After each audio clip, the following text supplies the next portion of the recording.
You're looking at the world's largest airplane rolling out at the Mojave Air and Spaceport, clocking its fastest taxi time yet at about 74 kilometers per hour.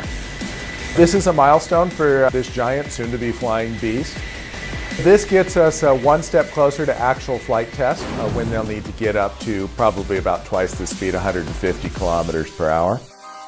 Paul Allen developed Stratolaunch in order to build a vehicle that will take rockets up to nearly the stratosphere and launch them into space. Allen's original vision was to launch a relatively big rocket in the class of a SpaceX Falcon 9, but because they don't have a rocket designed for that horizontal launch in that class, they're going to be launching up to 3 small rockets at a time. This aircraft is massive. It has 6 engines that were removed from 2 used 747s. Its wingspan is so big that if we dropped it in at our Coliseum football field over here, the wings would hang over the edge of the facility. It's got this big empty space in the center, and you can put a big rocket there, but you could also put a massive customized container. You can carry a payload with optical telescopes. There's a lot of different things you can do with that big space between the 2 fuselages. Since then, Stratolaunch has conducted an engine test where they tested each of the Pratt & Whitney engines incrementally to make sure that they were performing. These are flight proven on existing 747s that they were removed from. So they're testing not just the engines, but the engine mounting, the fuel supply systems, and everything involved in the control mechanism.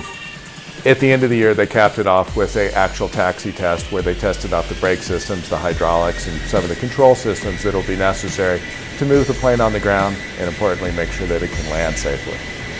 This latest test updates that have been done to the system.